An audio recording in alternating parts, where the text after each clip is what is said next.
दोस्तों मैं मोहम्मद कैफ आप सभी का टेक्निकल कैफ ट्रिक्स में स्वागत करता हूं।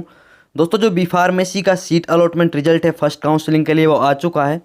बहुत से भाइयों का एडमिशन हो गया है लेकिन बहुत से भाइयों का नहीं हुआ है। तो इस वीडियो में मैं आपको जो भी डाउट्स आ रहे हैं एडमिशन के बाद क्या क्या करना होता है या फिर जिनका नहीं हुआ है अब उन्हें क्या करना है, अगर आपको कोई सीट मिल गई है और आप लोग उसमें एडमिशन नहीं लेना चाहते हैं तो आपकी सीट कैंसिल होगी या नहीं होगी जब आप किसी दूसरी काउंसलिंग के लिए जो ऑनलाइन रिपोर्ट करते हो। इस वीडियो में मैं आपके सारे डाउट क्लियर करने वाला हूं और आपको सारे पॉइंट्स बताने वाला हूं, तो आपको वीडियो को एंड तक देखना है। और दोस्तों अगर आप लोग हमारे चैनल पर नए हो तो चैनल को भी सब्सक्राइब कर लो और बेल आइकन को भी प्रेस कर लो, जिससे हमारी आने वाली नई वीडियोज़ की खबर सबसे पहले आपको मिल सके। दोस्तों सबसे पहले बात कर लेते हैं कि जिनको जो सीट अलॉटमेंट है वो नहीं मिला है तो अब उनको क्या करना है। उनको कुछ नहीं करना है। अब 29 सितंबर से जो सेकंड काउंसलिंग है वो स्टार्ट होने वाली है, तो आपको सेकंड काउंसलिंग में पार्टिसिपेट कर लेना है। सेकंड काउंसलिंग में पार्टिसिपेट करने के लिए आपकी जो एक्स्ट्रा जो काउंसलिंग फ़ीस है 500 रुपये वो नहीं लगने वाली है। आपने अगर फर्स्ट काउंसलिंग कराई है और उसमें जो 500 रुपये फ़ीस है वो पे की है तो आपको सेकेंड काउंसलिंग में अलग से 500 रुपये फ़ीस नहीं पे करनी होगी। ये बात आपको समझ लेनी है। आपको सिर्फ सीधा ही सेकंड काउंसलिंग के लिए अप्लाई कर देना है। लेकिन वो कैंडिडेट जिन्होंने फर्स्ट काउंसलिंग के लिए अप्लाई नहीं किया है और अब सीधा ही सेकंड काउंसलिंग कराना चाहते हैं, उनको शुरू से जैसे फर्स्ट काउंसलिंग का जो प्रोसेस था रजिस्ट्रेशन का ऐसे ही रजिस्ट्रेशन करना है, लेकिन उन्हें जो काउंसलिंग फ़ीस है वो पे करनी होगी। चाहे फर्स्ट काउंसलिंग हो या फिर चाहे सेकंड हो, आपको 500 रुपये एक बार ही पे करने होते हैं। तो आप लोग देख लेना है कि आप फर्स्ट काउंसलिंग में रजिस्ट्रेशन करना चाहते हैं या फिर सेकंड में। जिन्होंने फर्स्ट काउंसलिंग में कर लिया है अब उन्हें जो 500 रुपये फ़ीस है वो पे नहीं करनी है। आपको सीधा ही सेकंड काउंसलिंग में रजिस्ट्रेशन कर लेना है। उसके लिए आपको एक वीडियो मिल जाएगा। दोस्तों बात कर लेते हैं जिनको जो सीट अलॉटमेंट मिल गई है अब उनको क्या करना है। सबसे पहले उन्हें अपना जो सीट अलॉटमेंट लेटर है वो डाउनलोड कर लेना है। आपको पता है कि जो www.techadmissions.hy.government.in की ऑफिशियल वेबसाइट पर जहां से आपने काउंसलिंग कराई थी वहां पर आपको सीट अलॉटमेंट लेटर मिल गया होगा, तो आपको उसे डाउनलोड कर लेना है। अगर दोस्तों आपको जो सीट मिली है जिस भी कॉलेज में मिली है, अगर आप उससे सेटिस्फाई हैं, आप उसमें एडमिशन लेना चाहते हैं, तो आपको जो फिर उसके बाद टोकन फ़ीस या फिर एडमिशन फ़ीस जमा करनी होती है। एडमिशन फ़ीस क्या होती है, जो टोकन फ़ीस होती है वो आपको 10,000 रुपये जमा करनी होती है। लेकिन वही SC और SC/D कैटेगरी के लिए यहाँ पे 1,000 रुपये आपको जमा करनी होती है। वो आप लोग ऑनलाइन ही जमा कर सकते हैं। आपको लॉगिन करना है और जहाँ पर से आपने सीट अलॉटमेंट का लेटर डाउनलोड किया था उसके राइट में ही आपको एक टोकन फ़ीस का ऑप्शन दिख जाएगा। आपको उस पर क्लिक करना है और वहाँ से अपनी जो टोकन फ़ीस है वो ऑनलाइन ही सबमिट कर देनी है, या फिर आप लोग किसी CSC वाले से भी जाकर अपनी जो ऑनलाइन टोकन फ़ीस है वो सबमिट करा सकते हैं। अगर आप लोग अपनी सीट से सेटिस्फाई नहीं है तो आपको सेकंड काउंसलिंग के लिए जाना है। उसमें आपकी सीट कैंसिल तभी होती है जब आपको सेकंड काउंसलिंग में भी सीट मिल जाती है। अगर आपको फर्स्ट काउंसलिंग में कोई सीट मिल गई है और आप लोग उससे सेटिस्फाई नहीं हो और आप सेकंड काउंसलिंग कराना चाहते हो तो आपको सेकंड काउंसलिंग के लिए अप्लाई कर देना है। उसमें आपको सिर्फ वही कॉलेज सेलेक्ट करने हैं जो कि आपके कॉलेज से बेहतर हो, उसे सीट अपग्रेडेशन कहा जाता है। अगर आपको सेकंड काउंसलिंग में जो अच्छी सीट है वो मिल जाती है और आप उसमें एडमिशन लेना चाहते हैं तो आपकी जो पहले वाली सीट है वो ऑटोमेटिक ही कैंसिल हो जाती है। और अगर आप सेकंड का जो आपको सेकंड सीट अलॉट हुई है उसके लिए आप टोकन फ़ीस सबमिट नहीं करते हो तो आपकी दोनों सीटें कैंसिल हो जाएंगी। पहली सीट तो आपको इसलिए कैंसिल हो जाएगी कि आपने सेकंड काउंसलिंग कराई और उसमें आपको सीट अलॉट हो गई है, और जो सेकंड सीट है वो आपकी फ़ीस ना भरने की वजह से कैंसिल हो जाएगी। आपको दोस्तों जो सीट अलॉट हो जाती है उसके बाद आपको ऑनलाइन या ऑफलाइन रिपोर्टिंग करनी होती है अपने इंस्टीट्यूट में। अगर आप ऑनलाइन या फिर ऑफलाइन रिपोर्टिंग नहीं करते हो आपके सभी डॉक्यूमेंट्स के साथ, तो भी आपकी जो सीट है वो कैंसिल हो जाती है। तो आपको मैं कंप्लीट प्रोसेस बता रहा हूँ। आपको सबसे पहले क्या करना है कि सीट अलॉटमेंट लेटर डाउनलोड करना है। उसके बाद आपको अगर आपकी सीट अच्छी लगती है, आप उससे सेटिस्फाई हो, तो आप उसकी जो एडमिशन फ़ीस या फिर टोकन फ़ीस है वो पे कर सकते हैं ऑनलाइन ही। उसके लिए मैंने आपको बता दिया, अगर आप चाहो तो उसके लिए मैं आपको एक अलग से वीडियो बना दूंगा कि आपको जो एडमिशन फ़ीस है या फिर टोकन फ़ीस है वो ऑनलाइन किस तरह जमा करनी है। उसके बाद मैं आपको और स्टेप बता देता हूँ। फिर यहाँ पे बताया गया है candidate who are willing to take admissions in the allotted institution should report online offline and deposit admission and tuition fees. तो यहाँ पे वही बताया गया है कि आपको जिनको सीट मिल गई है, जिन सीट अलॉट हो चुकी है, उन्हें ऑनलाइन या फिर ऑफलाइन रिपोर्टिंग करनी होगी उसी इंस्टीट्यूट में जिसमें उन्हें सीट अलॉट हुई है, और आपकी जो फ़ीस है ट्यूशन फ़ीस है या फिर एडमिशन फ़ीस है वो जमा करा देनी है। जब आप लोग आपकी जो फ़ीस है वो जमा करा देते हैं और आपके डॉक्यूमेंट्स का वेरिफिकेशन हो जाता है सक्सेसफुली, तो आपको एक प्रोविजनल स्लिप दी जाती है, यहाँ पे प्रोविजनल एडमिशन स्लिप दी जाती है, जो कि आपके एडमिशन के कन्फर्मेशन देती है कि आपकी जो सीट है वो कन्फर्म हो गई है, आपका एडमिशन कन्फर्म हो गया है। अगर आपको किसी इंस्टीट्यूट में सीट मिल गई है तो इसका ये मतलब नहीं है कि आपका एडमिशन कन्फर्म हो गया है। हो सकता है आपके डॉक्यूमेंट्स में गड़बड़ी हो या फिर आपने फ़ीस जमा नहीं की है, तो आपको उसे ही फाइनल नहीं मानना है, आपको अपने एडमिशन को अच्छे से वेरीफाई कराना है। अगर आपने काउंसलिंग के समय अपने जो डॉक्यूमेंट थे वो अपलोड नहीं कर पाए थे, तो आपको उन्हें ऑफलाइन जाकर अपने इंस्टीट्यूट में ऑनलाइन रिपोर्टिंग के समय उन्हें सबमिट कराना है। आप लोग उन्हें ऑफलाइन भी जमा करा सकते हो। ऐसा बहुत से भाइयों के साथ हुआ है जिन्होंने जो डॉक्यूमेंट्स हैं वो ऑनलाइन सबमिट नहीं कराए थे, तो अब उन्हें ऑनलाइन रिपोर्टिंग के समय उन्हें सबमिट कराना है। जब वो आपके डॉक्यूमेंट्स को वेरीफाई कर लेंगे और उन्हें लगेगा कि आपके डॉक्यूमेंट्स सारे सही हैं, तो वो आपको प्रोविजनल एडमिशन स्लिप दे देंगे। वो तभी देंगे जब आपकी जो फीस है, काउंसलिंग फ़ीस, एप्लीकेशन फ़ीस और टोकन फ़ीस, वो कंप्लीट फिल्ड होगी। उसके बाद दोस्तों यहाँ पे जो अपग्रेडेशन ऑफ फीस जिसके बारे में मैं बात कर रहा था, बताया गया है for upgradation of allotted institute a candidate should participate in subsequent counselling. तो इन्होंने बताया कि अगर आप अपनी जो सीट है उससे खुश नहीं हो तो आपको आपकी जो सीट है वो अपग्रेड करानी है। आप किसी अच्छे जो यूनिवर्सिटी है उसमें एडमिशन लेना चाहते हैं, तो आपको जो सेकंड काउंसलिंग है उसके लिए जाना होगा। फिर यहाँ पे दोस्तों उसके लिए बताया गया है कि जो for the candidate will log in on जो ये आप वेबसाइट देख सकते हैं जिस पर आपने काउंसलिंग कराई थी, www.techadmissions.hry.government.in। आपको इस पर जाना है और यहाँ पे आपको एक अंडरटेकिंग देनी है। अंडरटेकिंग क्या देनी है मैं आपको यहाँ पे बता देता हूँ। I understand and accept that by participating in this counselling my earlier admission और allotment if any will be cancelled automatically. फिर यहाँ पे बताया गया है साफ साफ कि in case I get new allotment by participate in next counselling. तो यहाँ पे इन्होंने साफ साफ लिख दिया है कि अगर आप लोगों को पहली जो काउंसलिंग है उसमें सीट अलॉट हो जाती है और आप उससे खुश नहीं हैं, तो आप सेकंड काउंसलिंग में जाना चाहते हैं और सेकंड काउंसलिंग में भी आपको जो सीट अलॉट हो जाती है, तो जो आपकी फर्स्ट सीट है वो ऑटोमेटिक कैंसिल हो जाएगी। तो आपको इस बात को अच्छे से समझ लेना है। फिर दोस्तों यहाँ पे अपग्रेडेशन से रिलेटेड एक पॉइंट बताया गया है, candidate is advise to only opt for the choice which is और are better than the seat reserve in previous counselling. तो आपको वही सीट यहाँ पे जो चॉइसेस है वही फिल करनी है जो कि आपको फर्स्ट काउंसलिंग में सीट मिली है, जो उससे अच्छी कॉलेज हों उनमें ही आपको जो अपग्रेडेशन के लिए अप्लाई करना है। तो ये था सीट अपग्रेडेशन से रिलेटेड। फिर आपको मैं अगला एक नेक्स्ट पॉइंट बता देता हूँ। नेक्स्ट पॉइंट क्या दिया गया है, हाँ दोस्तों नेक्स्ट पॉइंट है वो दिया गया है कि अगर आप लोग आपकी जो रजिस्ट्रेशन डिटेल्स है उनमें करेक्शन करना चाहते हैं काउंसलिंग के बाद, जब आपने अपनी फर्स्ट काउंसलिंग करा ली है, तो आप लोग HSTES की ऑनलाइन जो ईमेल हो गया या फिर उनका कॉन्टैक्ट नंबर हो गया, उनसे आपको बात करनी है और आप लोग वहाँ से अपनी जो रजिस्ट्रेशन डिटेल्स है उन्हें चेंज करा सकते हो। ये बहुत से भाइयों ने पूछा है कि क्या हम अपनी रजिस्ट्रेशन डिटेल्स चेंज करा सकते हैं, तो हाँ आप बिल्कुल करा सकते हो, लेकिन आप उन्हें खुद से नहीं कर सकते हो। आपको HSTES की जो ऑफिशियल वेबसाइट है उस पर मेल करना है या फिर उनसे कांटेक्ट करना है, तो वो आपकी रजिस्ट्रेशन डिटेल्स को चेंज कर देंगे। तो ये हो गया आपका जो चेंज से रिलेटेड है वो हो गया। उसके बाद यहाँ पे कुछ और पॉइंट्स बताए गए। यहाँ पे आपको बताया गया कि अगर आपने फ़ीस जमा कर दी है सीट अलॉटमेंट के बाद और आप फिर अपनी जो फ़ीस है उसे निकलवाना चाहते हैं या फिर आप किसी सेकंड काउंसलिंग में जाना चाहते हैं और वहाँ पर भी आपको सीट अलॉट हो जाती है, तो आपको क्या फ़ीस दोबारा से फिल करनी है, तो उससे रिलेटेड यहाँ पे एक पॉइंट बताया गया है। अगर आपको फ़ीस रिफंड के बारे में डिटेल में जानना है तो आप मुझे कमेंट करना है, मैं उसके ऊपर एक डिटेल में वीडियो बना दूंगा। यहाँ पे बताया गया कि withdrawal of fees the candidate should submit a request to in the institution concerned well before cut off date of admissions.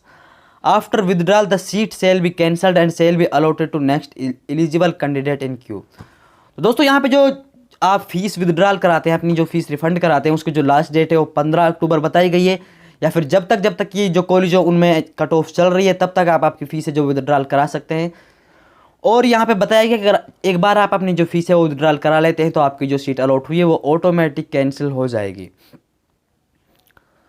फिर यहाँ पे वही एक दूसरा वही पॉइंट बताया गया कि अगर आप सेकंड काउंसलिंग में पार्टिसिपेट करते हो और आपको वहाँ पे सीट मिल जाती है तो आपकी पहली सीट है वो कैंसिल हो जाती है।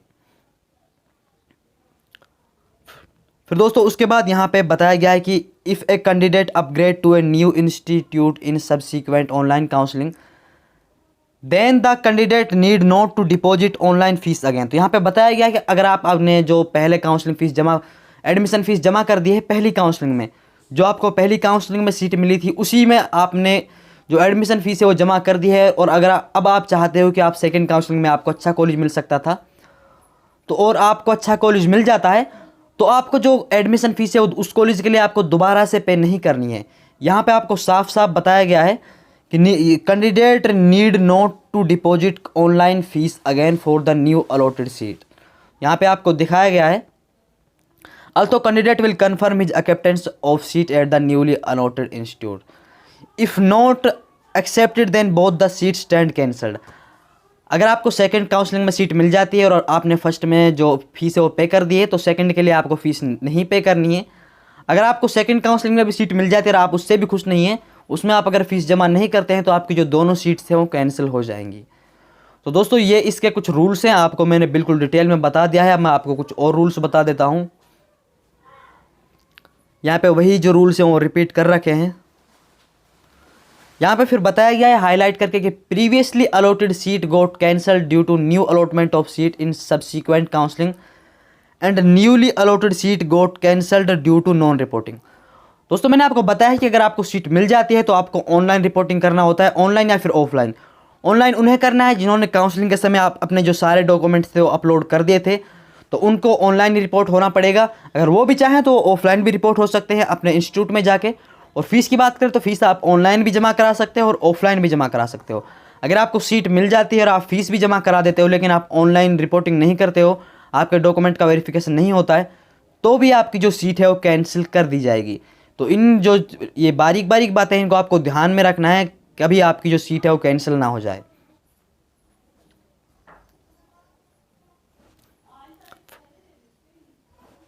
दोस्तों फिर यहाँ पे बताया गया कि आपको जो ऑनलाइन या फिर offline reporting of the candidate है वो किस तरह होती है, उससे रिलेटेड में मैं आपको कुछ इंस्ट्रक्शन बता देता हूँ। तो आपको सबसे पहले वही सीट अलॉटमेंट डाउनलोड कर लिया था, आपको फीस पे कर देनी, वो मैंने आपको बता ही दिया है। फिर यहाँ पे जो पॉइंट बताया गया है कि सेलेक्टेड कैंडिडेट में go physically in the allotted institute for reporting. तो आपको फिजिकली जाना होगा। अगर आपने ऑनलाइन अपने डॉक्यूमेंट अपलोड नहीं किए हैं तो आपको जो फिजिकली आपको इंस्टीट्यूट को विजिट करना होगा और वहीं पर आपको आपकी जो रिपोर्टिंग है वो करानी होगी। लेकिन अगर आप चाहो तो कोविड-19 के इस सिचुएशन में आप ऑनलाइन रिपोर्टिंग भी करा सकते हो, आपको ऑफलाइन इंस्टीट्यूट जाने की ज़रूरत नहीं होगी। लेकिन दोस्तों मेरा सजेशन यही रहेगा कि आप ऑफलाइन जाओ, अपने कैंपस को विजिट करो, वहाँ पर टीचर से बात करो, वहाँ से आपको ज़्यादा एक्सपीरियंस मिलेगा ऑनलाइन के कंपैरिजन में। अगर आपका इंस्टीट्यूट है जो ज़्यादा दूर है तो आप ऑनलाइन की तरफ जा सकते हैं, लेकिन अगर ऑफलाइन जाते हो तो उसकी कोई आपको बात ही नहीं है। तो दोस्तों यहाँ पे एक पॉइंट बताया गया है कि जो वेरिफिकेशन वगैरह ये मैंने आपको बता ही दिया है कि जो इंस्टीट्यूट आपके डॉक्यूमेंट्स को वेरीफाई करता है और तभी आपको जो वो प्रोविजनल एडमिशन स्लिप है वो प्रोवाइड कराई जाती है।